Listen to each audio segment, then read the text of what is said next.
అన్న పేరేంటన్నా? నా పేరు ఎట్ల రవికాంత్. ఎట్లా రవికాంత్, ఎన్సన్పల్లి ఎన్సన్పల్లి విలేజ్. ఓకే అన్న, మెదక్ పార్లమెంటు ఎన్నికల్లో ఎవరు గెలవబోతున్నారు? బీజేపీ అండి. బీజేపీ ఎందుకు? మోడీ ఉమ్, మోడీ వస్తే ప్రపంచ దేశాలన్నీ మన వైపు చూస్తున్నాయనే ఉద్దేశంతో మోడీ తరపున ఉన్న ఏ వ్యక్తి అయినా సరే, ఉమ్, ఇండివిజువల్ అయినా గానీ ఉమ్, పార్టీ పరంగా అయినా గానీ బీజేపీకి పట్టం కట్టాలని జనాలు ఆలోచిస్తారు. ఉమ్. పార్టీలతో సంబంధం లేకుండా మోడీ అంటారు అయితే? మోడీ డైరెక్ట్ మోడీ. ఆ. జనాలు అందరికి మోడీ అంటే జన హృదయాలలో నిలిచిపోయిండు మోడీ.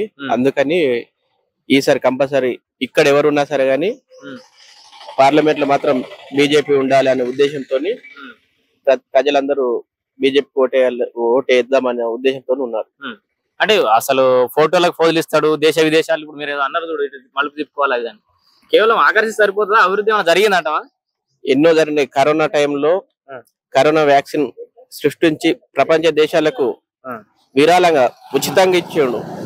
మన సొంత కుటుంబ సభ్యులే మన కరోనా వచ్చిందంటే మనం కనీసం మనం ఉన్న రూమ్ లోకి కూడా రానికి భయపడ్డ టైంలో ప్రపంచ దేశాలకు కరోనా వ్యాక్సిన్ ఉచితంగా ఇచ్చిండు. ప్రపంచ దేశాల్లో ఉండేటువంటి రోడ్డు, రైళ్లు, టన్నెల్స్ మన దేశంలో తయారు చేయించాడు. రోడ్లు వేయించాడు. రైల్వే కానీ, వందే భారత్ గాని, ఇప్పుడు బుల్లెట్ ట్రైన్ గాని,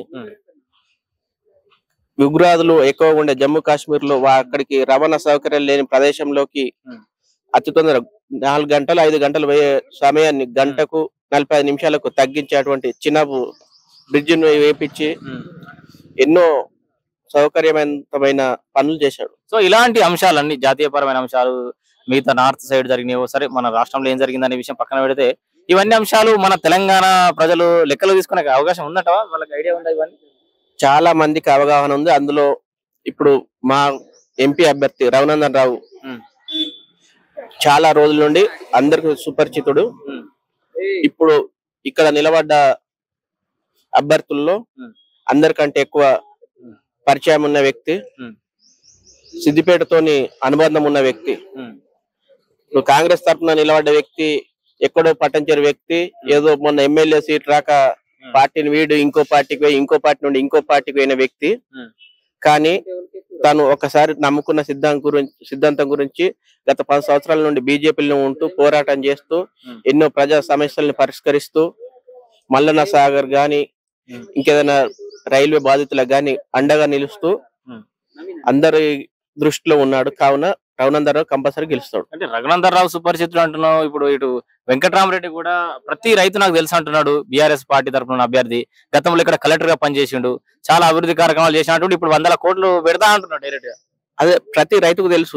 ఎలా వాళ్ళని మోసం చేసిన వ్యక్తిలాగా తెలుసు. వాళ్ళకి ఏదో ఘనకార్యం చేసిన వ్యక్తిలాగా కాదు, వాళ్ళని మోసం చేసిన వ్యక్తిలాగా తెలుసు. కావున వెంకటరామరెడ్డిని నమ్మే పరిస్థితులు ఎవరు లేరు. వెంకటరామరెడ్డి బలమైన ప్రత్యర్థి కాదా మీకైతే? లేదండి, ఏమున్నా కాంగ్రెస్ బీజేపీ ప్రత్యర్థులు ఇక్కడ. ఎందుకంటే మెదక్ పార్లమెంట్ స్థానంలో బీఆర్ఎస్ చాలా పటిష్టంగా ఉన్న పరిస్థితి చూస్తున్నాం. దాని నుంచి మళ్ళా ఆర్థికంగాను, ఇంకా కలెక్టర్ గా పనిచేసిన వ్యక్తి గాను, ఎమ్మెల్సీగా చేసిన వ్యక్తి గాను బీఆర్ఎస్ బలపరిచిన వెంకటరామరెడ్డి ఏ విధంగా పోటీ కాడంటే నాకు నమ్మకం. ఏ విధంగా అంటే తను చేసిన పనులే తనకు వ్యక్తిగతంగా, పార్టీ పరంగా ఉండొచ్చు వాళ్ళకు, కానీ వ్యక్తిగతంగా మంచి వ్యక్తి కాడు అనే ఉద్దేశంతో ప్రజలు అయితే బీజేపీ లేదా కాంగ్రెస్, కానీ జాతీయ భావం ఉన్న వ్యక్తులు ప్రతి ఒక్కరు బీజేపీకి సపోర్ట్ చేస్తారు. కాబట్టి కంపల్సరీ రఘునందన్ రావు విజయం. నువ్వు చెప్తున్నా రఘునందన్ రావు ఏం చేసిండు ఏం చెప్తా సార్? సుపరిచితులు అంటే చాలా మంది సెలబ్రిటీలు కూడా అందరు తెలుసుకుంటారు ప్రపంచ దేశాలకు. ఇవాళ రేపు రీల్ స్టేషన్ కూడా అందరు తెలుస్తారు. అంటే సుపరిచితులు అయినంత మాత్రాన గెలిపియాలి అంటే ఎట్లా? అసలు రఘునందన్ రావు ఓటేయాలంటే ఏం చెప్తావు? ఏం చేసిన అని చెప్తా? మల్లన్న సాగర్ బాధితులకు అండగా ఉన్నాడు. గత 10 సంవత్సరాల నుండి బీఆర్ఎస్ ప్రభుత్వం చేసిన ప్రజా వ్యతిరేక విధానాలను వ్యతిరేకిస్తూ ఎన్నో ప్రజావాద్యాలు కోర్టులో ఫీల్స్ వేస్తూ వాటిని అడ్డుకున్నాడు.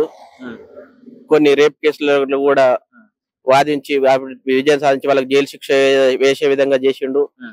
లోకల్లో కూడా చాలా రాష్ట్ర ప్రభుత్వంతో వ్యతిరేకత ఉన్నా కూడా తను సొంతంగా ఖర్చు పెట్టుకొని తనను గెలిపించిన 3 సంవత్సరాలలో ఎంతో అభివృద్ధి పనులు చేసిండు. కావున కంపల్సరీ రఘునందన్ రావు గెలుస్తాడు. సో రఘునందన్ రావు చేసిన వ్యక్తిగతంగా ఈ పనులతో పాటు మోడీ మానియా, ఈ బీజేపీ హవాలా గెలవచ్చే అనే మన భ్రమలు ఉన్నారా? నిజంగా లేదు, ఖచ్చితంగా గెలుస్తాడు. భ్రమ కాదు, ఖచ్చితంగా గెలుస్తాడు. కార్యకర్తలు కూడా అందరూ తన గురించి ఆహర్నిశలు కష్టపడుతున్నారు.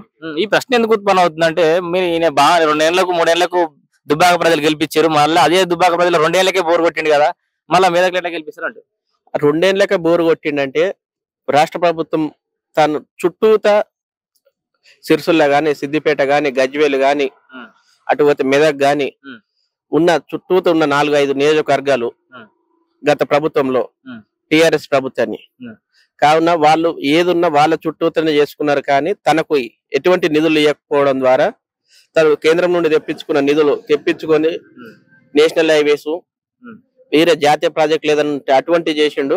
కానీ రాష్ట్ర ప్రభుత్వం నుండి చారాన కూడా రాకపోయేసరికి ప్రజల్లో కూడా రాష్ట్రం ఈ చారాన్ని రాలేదు దుబ్బాక నువ్వు అంటూ, అసలు కేంద్రం నుంచే చిల్లిగా రాలేదని చెప్పేసి కేసీఆర్ అనుకున్నాడు దాకా. ఈ 10 ఏళ్లలో కేంద్రం ఇచ్చింది ఒట్టి మట్టి తప్పితే ఏమి ఇవ్వలే తెలంగాణ. ఇప్పుడు సిద్దిపేట మీదకి ఇప్పుడు గతంలో ఎన్ని జరిగినాయో ప్రజలందరూ తెలుసు. ఇప్పుడు మాత్రం 2 నేషనల్ హైవేలు పోతున్నాయి. ఒకటి ఎల్కతుర్తి నుండి సిరిసిల్ల, మెదక్ నుండి ఎల్కతుర్తి, సిరిసిల్ల నుండి జనగాంకు.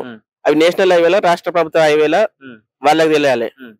అంటే కేసీఆర్ పదే చెప్పుకుంటా వచ్చింది చిల్లిగా ఇవ్వాలి కేంద్రం అనుకుంటే చెప్పిండని అంటే లేదు. ఇప్పుడు సిద్దిపేటకు రైల్వే కూత వినిపించింది. రైల్వే మరి రాష్ట్ర ప్రభుత్వం అయితే సిద్దిపేట చుట్టూతో ఇప్పుడు గత 20 ఏళ్ళు మా కాంట్రిబ్యూషన్ ఎక్కువ ఉంది రైలు రావడంలో, నా కష్టం ఉందని హరీష్ రావు మొన్న బొబ్బ కూడా చేసే కదా. బొబ్బ చేస్తే ఎవరికి ఇబ్బంది అయింది? తన ఇమేజ్ డ్యామేజ్ అయింది. గత ఎలక్షన్ లో కూడా కనిపించింది. ప్రతిసారి లక్ష అంటాడు, 80కి వచ్చిండు అంటే తను డ్యామేజ్ అయినట్టేనే లేదా? ఒక ప్రపంచ దేశాలు మెచ్చుకునే వ్యక్తిని కాలుతో అనడం ఎంతవరకు సమంజసం? అవన్నీ ఇప్పుడు ప్రభావం చూపిస్తామంట. కంపల్సరీ ఇప్పుడు నీలమ్మద్ నామినేషన్ సందర్భంగా రేవంత్ రెడ్డి కొన్ని మాటలు మాట్లాడాడు. అంటే ఇందిరమ్మ సమయంలోనే ఇక్కడ బిహెచ్ఎల్ వచ్చింది, మెదక్ అభివృద్ధి చెంది తప్పితే అసలు మెదక్ పార్లమెంట్ ఎవరు పట్టించుకోలే అని ఏమో రేవంత్ రెడ్డి అన్నాడు. అట్లనే హరీష్ రావు ఉండి మీరేం చేయలే, మేం చేసినాం ఈ 10 ఏళ్ళ అని హరీష్ రావు అన్నాడు. మరి వాళ్ళిద్దరే కొట్టుకుంటారు, మీ స్థానం ఎక్కడ? వాళ్ళిద్దరు కొట్టుకొని ఏదో వాళ్ళు కొట్టుకోవడం, వాళ్ళ వద్దలు ఉన్న వైరాన్ని బయట పెట్టుకోవడం తప్పించి ఇప్పుడు మేం చేస్తున్నామని వీళ్ళు మేం చేసినాం మీరేం చేయలేను. కాకపోతే మాకు అవకాశం ఇచ్చి చూడండి, మేము చేసి చూపెడతామని మేము అంటున్నాం. ఎవరి మీద విమర్శిస్తున్నాం, మేము అభివృద్ధి చేసి చూపెడతామని మేము చెప్తున్నాము. సో మీకు కూడా ఒక అవకాశం వస్తుంది అనుకుంటున్నాం. కంపల్సరీ తెలంగాణలో బీజేపీ అధికారులకు వస్తుంది అనుకుంటారు ఎప్పుడన్నా? అనుకోలేదు, కాకపోతే అంటే వస్తుంది అనుకున్నాము. కాకపోతే కొన్ని మా పార్టీ నిర్ణయాల లేకపోతే ప్రజలు వ్యతిరేకతన ఏదో కొన్ని కారణాల వల్ల పోయినసారి మిస్ అయింది. కాకపోతే ఈసారి మోడీ 3.0 ప్రభుత్వంలో కంపల్సరీ తెలంగాణ నుండి 10 నుండి 12 మంది ఎంపీలు ఉంటారు. దానిలో 2 నుండి 3 కేంద్ర మినిస్టర్లు కూడా ఉంటారని కంపల్సరీ చెప్తున్నాం. తెలంగాణ నుంచి కేంద్ర మంత్రులు అయ్యే అవకాశం ఉందంట. ఉన్నారా అండి? కంపల్సరీ. సో రఘునందన్ రావుకి ఎవరు పోటీ కాదంటూ ఎవరు లేదండి.